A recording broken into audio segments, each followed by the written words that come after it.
What's up, y'all? It's your girl Mama, and I'm back. I said I'm back. Today I decided to stay parked again because you know these Texas streets be bouncing all over the place, and ain't nobody got time for that. I know y'all don't want to hear my keys jingling or none of that, but I just want to tell y'all two quick stories. So I asked my sister. I said, "Hey, you've seen some of my videos. I want to tell the story about you." And she say, "Go right ahead. I don't have a problem with it because you're lying anyway." I said, "Why am I lying?" She said, "Because I already know what story you're going to tell." I said, "But you know it's true." She does not want it to be true. And I'm going to tell you the story and you'll see why in just a second. So, like I was saying before in the previous clip, between the ages of 8, 9, and 10, I don't know what was going on in my little baby sized mind, but I was quite the prankster. I was quite the joker. I was quite the storyteller. I was thoroughly entertaining. And I was just a hoot of a kid. My mom says I'm one of the two kids that she had that should have been a stand up comedian because I'm crazy with my jokes. But I think only they find it funny. Anyway, into this story. So my sister's like, "Okay, yeah, you can tell the story." I'm not going to say which one of my sisters it is, but I think I was about 9 at the time. And I don't know, something just popped in my head, and I was like outside collecting beautiful stones, beautiful rocks. Um, I love to do stuff like that. And then I would wash them and I would place them on my dresser like Zen or whatever. So I really love to collect rocks. And I would find these rocks that would look like they were pink, kind of pearlish looking rocks, just regular old rocks, rocks that looked like it could have been some broken up concrete that got moved around or whatever. But that was my thing. I just kind of walked around the property and had myself an adventure. So anyway, I'm collecting rocks. I take them in the house. I wash them with soap and water. And I was like, you know what? I want to play this game with my sister. So I tell her, I say, "Hey, hold out your hand and close your eyes." She holds out her hand. She closes her eyes. I put something in her hand and I'm like, "What does it feel like? Tell me the texture, describe it to me. What do you think it is? See if you can guess what it is." And it wasn't just rocks. I had like little stuffed animals, keychains. So she's feeling all these different textures, and some of them she's guessing right. Most of them she's guessing wrong. So I'm like, "You're doing pretty good with your hands, but this time close your eyes and open your mouth." So she closes her eyes and opens her mouth, and I put a teeny tiny little stone in her mouth. And I tell her, I said, "Now move it all around in your mouth and tell me if you can figure out what it is." So she does this for just a couple seconds, and then she's like, "Oh, it's candy." And I'm like, "No, it's not candy. Give it back to me." And she's like, "Give it back to you. I already ate it." And I'm like, "You ate a rock." She was like, "No, I didn't." I'm like, "Yes, you did." She was like, "That was candy." I'm like, "No, it wasn't. It was a rock, girl." She was like, "It was candy." Like, she's really arguing with me. So I opened up my hand. And what do I have in my hand? A handful of rocks. She was like, that was not no rock. That was candy. I know.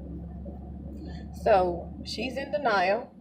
And so to this day, she swears that she ate a piece of candy and that I did not trick her and fool her into eating a rock. I said, "I didn't trick you or fool you. I told you to put it in your mouth and see if you could figure out what it was from the texture, not for you to put it in your mouth and swallow it like it was a darn pill." Anyway, my second story. My nieces are going to kill me. Only if they give it away, because I'm not going to tell you who they are or what their names are. But my nieces, they're younger than I am. So I had to have been, again, probably about 8 years old. And I'm in my room. It's Sunday morning. Um, I was going to ride to church. The church is literally like right across the street from us. But when I was younger, there was no street. It was just like a big, huge field. But the field was filled with trees. So it was more like a woods to walk through to get to church. So instead of going that way, we would just go up the street, around the corner, and go to church. But now it's literally like a 2-minute walk across the street, um, across the 6-lane highway, but still. I was in my room getting ready. My parents had already gone ahead because they had something they were doing for church that morning that they needed to be on time for. And they were allowing me to kind of lag behind because my sister, I was going to ride with her. She was over, and a couple of my nieces. My brother stayed on the property at that time, so his kids were there.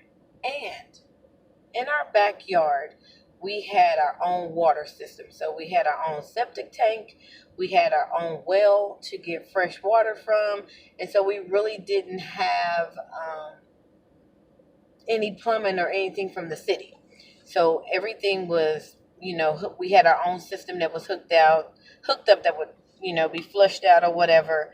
And then we had our own well water. So, I mean, it's not the old school wells that you go out and you have to hand pump and get the bucket and fill it up. It actually was a motorized pump that was on it. And then there was a faucet on the top of it so that you could get water out. You could connect the hose to water the lawn, whatever. And it was like the sweetest water. So it always came out cold and sweet. And we absolutely loved it. Anyway, back to my story. The septic tank. Along the septic tank, there was a ditch area where there was waste that would go. And it had been uncovered because they were in the process of the city coming out and providing a septic tank area for all of the families and houses in our little small teeny tiny community, because there was not a lot of people over here. And since it was uncovered, it had gotten really, really cold. It doesn't really snow here, but it gets cold enough to freeze things, and we get ice instead of snow. So it had frozen over the dugout ditched area that had the waste on it. And so it was like a solid sheet of ice over the top. My nieces, that is. They go outside, dressed for church, early in the morning, and they decide they're going to ice skate on top of the ditch dugout area.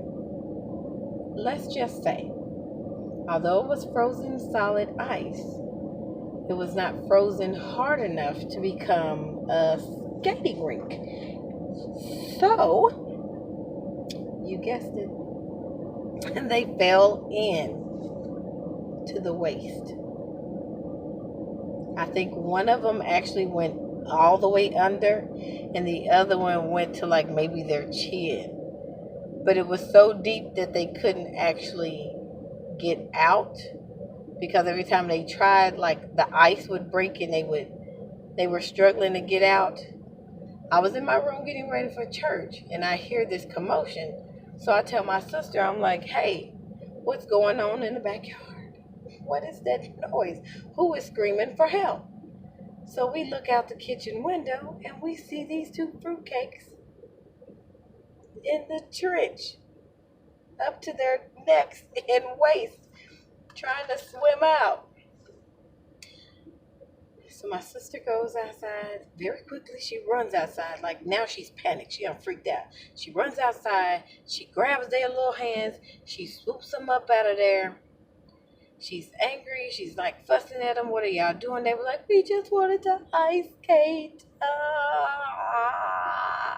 So now they smell like human fecal matter that's just walking around on 2 feet. Not cute at all. There's a water hose outside. My sister hoses them down, brings them in the house, cleans them, shampoos them up. And this is all happening fairly quickly, because keep in mind, we still got to go to church. We still got to go to church. So We're about the same age. I'm a little bit older. We're all about the same size. And my mom loved the big frou-frou dresses with just the big, like I'm a pageant, in a pageant or something, dresses. And so my nieces wanted to wear my dresses. I mean, theirs were ruined.